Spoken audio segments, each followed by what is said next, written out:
Pozdravljeni! Pri vseh prestopih, kateri bojo začeli veljati šele v sezoni 2021 in smo jih videli pred začetkom sezone 2020, smo pozabili verjetno na enega glavnih akterjev te sezone. Oziroma, če ne drugega, na zanimivega voznika, in govorim o Estebanu Oconu. Danes si bomo pogledali, zakaj menim, da ga je vredno držati v obziru.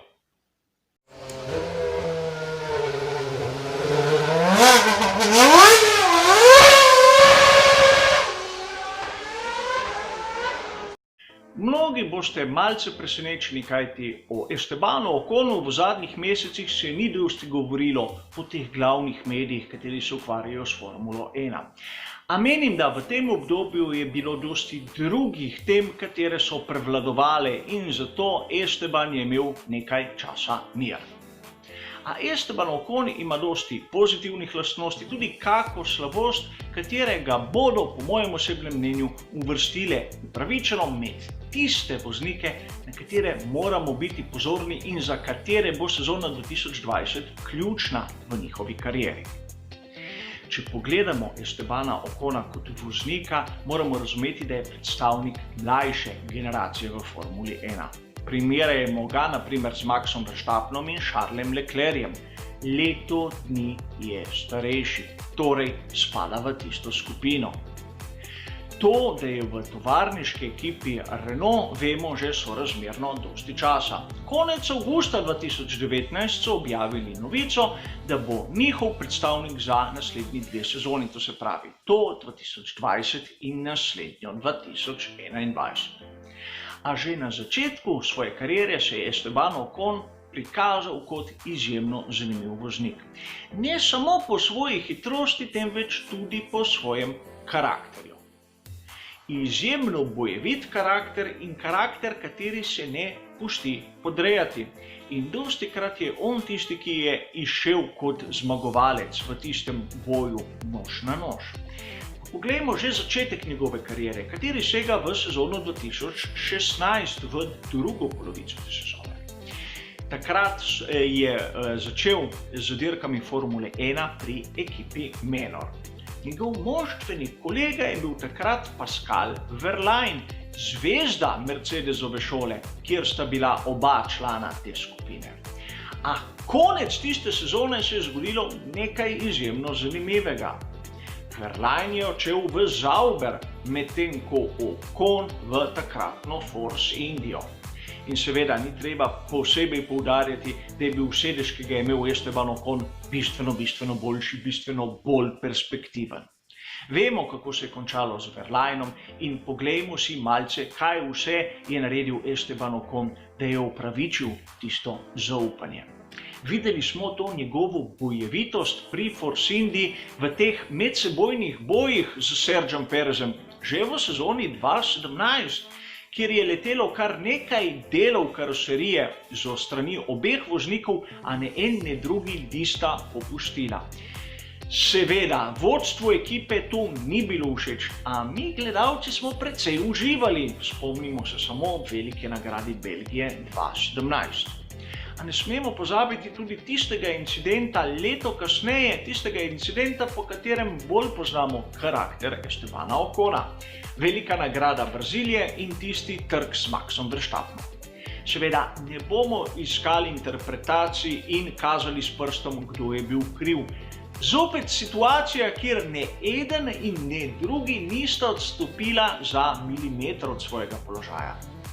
In tisti incident na tehtanju nič resnega, če se mene vpraša, samo malce bolj grobo izmenjevanje mnenj, kjer je treba poudariti dejstvo, da je Esteban Ocon tisti, ki je sprovociral hočeš nočeš Verstappena. A pustimo sedaj to. Vemo, Force India je zamenjala lastnika, prišel je Lawrence Stroll in kar naenkrat za Estebana ni bilo prostora več v ekipi. Logično, v sezoni 2019 je bil rezerva pri Mercedesu. Zakaj rezerva in zakaj ga niso postavili na primer na mesto Valtterija Bottasa? Zanimivo vprašanje in lahko podam svojo interpretacijo. Pravzaprav zaradi njegovega karakterja. kajti menim, da kar hitro bi se začele kresti iskre med njim in Lewisom Hamiltonom, ukolikor bi prišla dovolj blizu, seveda. In v izogib tega so talentiranega Ocona posadili na mesto, kjer ne more narediti škode v tovarniški ekipi Mercedes. Zato so ga tudi posodili v Renault. Njegov menedžer je še zmeraj Toto Wolff. In poglejmo, zakaj je Ocon tako pomemben za tovarniško ekipo Renault. Rabijo nekoga, ki bo prinesel rezultat. Tovarniška ekipa Renault je v situaciji, kjer mora igrati na rezultat in to takoj. Ne toliko v tistem skupnem seštevku kot na posamičnih dirkah. Zato rabi dva voznika. Bom rekel, dva prva voznika, katera se bosta borila, lahko tudi med seboj. In nekaj je že, bom rekel, sigurnega drugo leto. Daniel Ricciardo bo zamenjal ekipo, šel bo v McLaren. In ne glede, kdo bo prišel v Renault, ima Esteban Ocon edinstveno možnost, da se nekako usidra kot vodilni, kot prvi voznik pri tovarniški ekipi Renault. Drugače njegova kariera, po mojem osebnem mnenju, bo šla bolj navzdol kot navzgor. Zato lahko pričakujemo, da med moštvenima kolegoma in tudi vsemi ostalimi v tem, bom rekel, drugem jakostnem razredu Formule 1 bo kar precej boja v predvsem prvih dirkah v sezoni 2020. In lahko bi rekli, da pravzaprav zaradi Ocona se je tudi Daniel Ricciardo odločil, da bo šel v drugo ekipo v McLaren. Namreč Nika Hülkenberga je kar se da z lahkoto, bom rekel, premagal, vsaj kar se tiče rezultatov. Z Oconom, po mojem, tudi Ricciardo bi imel določene težave. Zato se je odločil sprejeti tisto najbolj ugodnejšo ponudbo v danem trenutku. In če ne verjamete, poglejmo samo rezultate iz zimskih testiranj, ki sta jih imela tako Ricciardo kot Ocon. Seveda, zimska testiranja ne smemo jemati kot suho zlato, a vseeno je neka orientacijska točka. Namreč 6. dan sta oba dosegla svoj najboljši čas. Z veliko razliko Ricciardo ga je dosegel na pnevmatiki C5, Ocon na pnevmatiki C4. In rezultat Daniela Ricciarda je bil minuta 16, 2 desetinki in nekaj. Rezultat Ocona minuta 16, 4 desetinke in nekaj. Razlika med njima slabi 2 desetinki na mešanici pnevmatik razlike.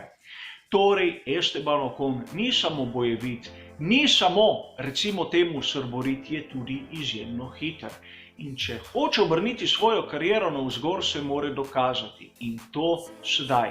Videli bomo sicer, ali mu bo uspelo ali ne, a menim, da mi, navdušenci Formule 1, moramo biti pozorni nanj.